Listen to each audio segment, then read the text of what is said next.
بسم اللہ الرحمن الرحیم ایاک نعبد و ایاک نستعین۔ میرے پاکستانیوں، میں ابھی رات کے تقریباً 12 بجنے لگے ہیں، تو میں آپ کے سامنے صرف مختصر بات کرنا چاہتا ہوں، اور وہ بات ہے یہ جو سارا توشہ خانہ کا ڈرامہ چل رہا ہے۔ تو میں یہ واضح کر دوں کہ یہ ضروری آپ کا سمجھنا ہے کہ توشہ خانہ یہ ہے کیا۔ یہ توشہ خانہ 70 سال سے ایک ہی قانون بنا ہوا ہے توشہ خانہ کا، جو جس کو بھی تحفے ملتے ہیں 70 سال سے، چاہے prime minister, president, minister, army chief, وہ ساروں کا ایک ہی قانون ہے۔ اسی قانون کے مطابق جو بھی توشہ خانہ سے میں نے چیزیں لی، اس قانون کے مطابق چلا۔ اب یہ کیس جو توشہ خانہ کا چلنا شروع ہوا، یہ آپ کو سمجھنا چاہیے کہ اس کیس کے اوپر، یہ توشہ خانہ کیس کے اوپر میرے گھر کے اوپر حملہ ہوا۔ 4 دن پہلے پولیس پہنچ گئی کہ جی آپ نے وہ توشہ خانہ کا ایک میجسٹریٹ کے سامنے کیس سننے جانا ہے۔ 4 دن پہلے پولیس پہنچ گئی، اور یہاں پورا میرے گھر کے اوپر 26 گھنٹے اٹیک ہوا۔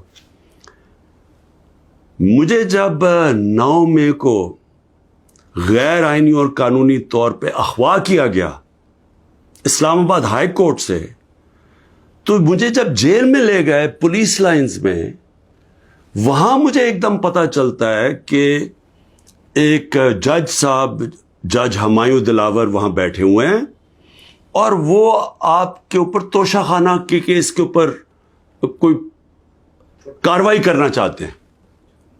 نہ میرا وکیل، نہ مجھے کیس کا پتہ، اور پتہ چلتا ہے کہ وہ ادھر آ کے میرے اوپر فرد جرم لگا کے چلے جاتے ہیں۔ فرد جرم لگا سکتے ہی نہیں جب تک کہ میرے اوپر، جب تک مجھے پوری طرح بتایا نہ جائے کہ وہ ہے کیا، میرے سامنے فرد جرم لگتا ہے یا میرے وکیل کے سامنے۔ جب ہمیں یہ پتہ چلا، اس سے اگلے دن ہم نے ریکیوزل کا کہا۔ ہم نے کہا جی ہمیں ان جج صاحب سے جس طرح انہوں نے کارروائی کی ہے، ہمیں کوئی انصاف کی توقع نہیں ہے۔ یہ 11 مئی کو ہم نے کیا۔ اس کے بعد بہرحال ایک پورا سلسلہ چلتا رہا، جس میں یہ واضح ہوتا گیا کہ ایک پلان بنا ہوا ہے کہ توشہ خانہ میں عمران خان کو ڈسکوالیفائی کرنا ہے۔ مجھے ایک سوال دیے گئے، 35 سوال دیے گئے، کویسچن جج صاحب نے کہ جی ان کے جواب دو۔ محرم کی چھٹیاں بھی تھی، خیر ہم نے بڑا زور لگا کے اس کا جواب تیار کیا۔ میں نے کوئی 1 گھنٹہ عدالت میں کھڑے ہو کے کل سارے سوالوں کا جواب دیا۔ انہوں نے 2 کوئی گواہ رکھے ہوئے تھے، سرکاری گواہ۔ کوئی بھی ایسی چیز نہیں تھی جو میں نے 35 سوالوں میں جواب نہیں دیے، ایک ایک چیز کا جواب دیا۔ اور ایک جگہ جو یہ بات کدھر پھنس رہی تھی جی، کہ آپ نے جی یہاں توشہ خانہ نہیں لکھا، یعنی ہم نے سارے پیسے سب ڈکلیئرڈ تھے، جتنے توشہ خانہ کے پیسے تھے بینک میں ڈکلیئرڈ تھے، وہ سارے میرے الیکشن کمیشن کے سامنے ڈکلیئرڈ تھے، وہ میں جو ایف بی آر تھی اس کے سامنے ڈکلیئرڈ تھی، ویلتھ ٹیکس میں ڈکلیئرڈ تھا، سب کچھ ڈکلیئرڈ ہے۔ ایک جگہ پہ کہتے جی یہ پیسہ تو ہے، لیکن یہاں اس کے اوپر توشہ خانہ نہیں لکھا۔ اب یہ میرے اکاؤنٹنٹ نے بھرا ہوا تھا، 40 سال سے میری وہی اکاؤنٹنگ کی فرم ہے۔ تو میں نے اپنے گواہ میں لکھا کہ یہ اکاؤنٹنٹ کا کام ہے آ کے آپ کو ایکسپلین کرے، پیسے تو ہیں کہ جی اس نے توشہ خانہ پیسے کے آگے لکھا یا نہیں لکھا۔ حالانکہ وہ اکاؤنٹنٹ کلیئر ہے کہ قانونی طور پہ اس نے ٹھیک کیا۔ اب وہ اکاؤنٹنٹ نے آنا تھا۔ آج پتہ چلتا ہے جج صاحب کہتے ہیں جی 1 گھنٹے میں گواہ کو پروڈیوس کرو۔ گواہ راستے میں ہوتا ہے، کہتے اب ہم نے کینسل کر دیا، اب کوئی گواہ آپ سامنے نہیں لا سکتے۔ میں یہ سوال پوچھتا، یہ کوئی ملٹری ٹرائل ہو رہا ہے، میرا رائٹ، میرا حق ہے فیئر ٹرائل کے لیے، یعنی ایک دم گواہ کینسل کر دیے۔ میں نے کوئی 5-6 گواہ لے کے آنے تھے تاکہ وہ ایکسپلین کرے، جو 35 کویسچنز انہوں نے بھیجے ان کے جواب میں مجھے موقع تو ملے کہ اگر کوئی پوچھے، میرا میرے وکیل ان کو سمجھانے کے لیے، گواہ تو اس لیے ہوتے ہیں، گواہی سارے کینسل کر دیے، اور آج اب ایسے لگ رہا ہے کہ کل فرد جرم قائم کر دیں گے. یعنی مجھے سمجھ نہیں آ رہی کہ یہ جلدی اتنی کیا ہے. کیا کل 2 دن، آج گواہ آ جائے، کل گواہ آ جائے، اس کے بعد پھر آپ نے جج صاحب فیصلہ کرنا ہے وہ آپ نے کرنا ہے. لیکن مجھے تو موقع ملے کہ ہر دنیا میں موقع ملتا ہے انسان کو فیئر ٹرائل کا، وہ مجھے موقع دینا چاہیے. اور ابھی سپریم کورٹ میں یہ بھی کہہ دوں کہ ہم نے ریکیوزل کا بھی ان جج صاحب کا کہا ہوا ہے کہ ہمیں ان کے اوپر اعتماد نہیں ہے. وہ پڑا ہوا ہے اسلام آباد ہائی کورٹ میں. وہ اسلام آباد ہائی کورٹ بدقسمتی سے فیصلہ نہیں کر رہے چیف جسٹس صاحب. میں یہ بھی کہہ دوں کہ صرف اتنی زیادہ، پتہ نہیں میں کتنے کیسز میں ہوں، صرف 2 ججز کے اوپر میں نے ریکیوزل کا کہا ہوا ہے. ایک اسلام آباد ہائی کورٹ کے چیف جسٹس اور دوسرے یہ جسٹس دلاور.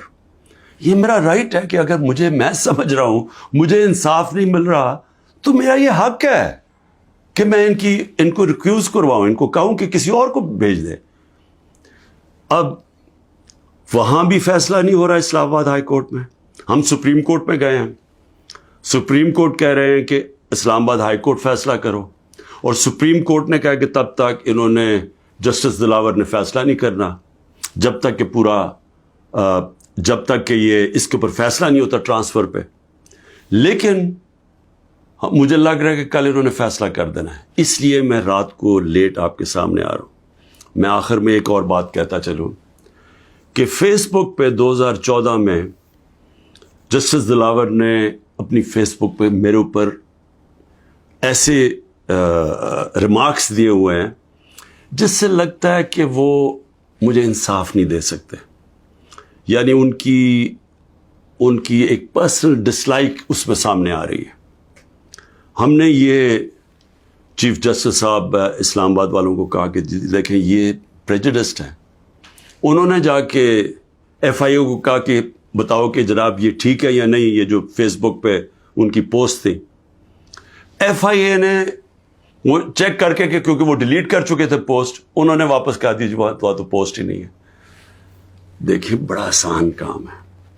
اگر آپ اس ملک پہ انصاف چاہتے ہیں، میں چیف جسٹس صاحب اسلام آباد آپ کو بھی کہتا ہوں اور ایف آئی اے آپ کو بھی کہتا ہوں، ایک فیس بک کو ایک صرف لیٹر جانا چاہیے آپ سے، ایک ای میل کریں کہ یہ کیس ہو رہا ہے، 90 دن تک ان کے پاس ریکارڈ ہوتا ہے. اگر آپ ڈیلیٹ بھی کر دیں کوئی پوسٹ تو 90 دن تک فیس بک کے پاس اس کا ریکارڈ ہے. صرف ایک ای میل کی ضرورت ہے، پتہ چلوا لیں کہ کیا انہوں نے جو واقعی انہوں نے پوسٹ کی تھی یا انہوں نے نہیں کی تھی.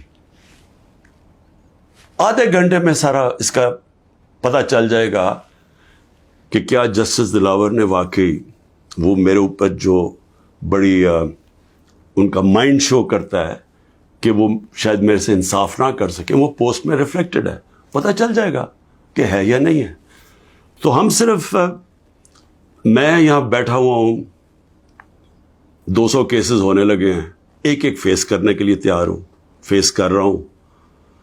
پچھلے 2 مہینے میں 350 عدالت میں کیسز کے اندر میری پیشی ہو چکی ہے. 350، یہ بھی ریکارڈ ہے. میں آگے بھی تیار بیٹھا ہوں، لیکن صرف یہ چاہتا ہوں کہ انصاف ملے. اور انصاف ملنا کوئی مشکل کام نہیں ہے. اگر صرف مجھے یہ موقع دیا جائے کہ اگر میں یہ سمجھتا ہوں کہ کوئی جج میرے سے انصاف نہیں کر رہا تو یہ میرا حق ہے کہنا کہ جی ٹرانسفر کر دیں کیس کسی اور جج کو. تو میں ابھی بھی امید رکھتا ہوں کہ کل فیصلہ کرنے سے پہلے اسلام آباد ہائی کورٹ اور سپریم کورٹ میری بات سنیں گے تاکہ مجھے فیئر ٹرائل مل سکے. شکریہ.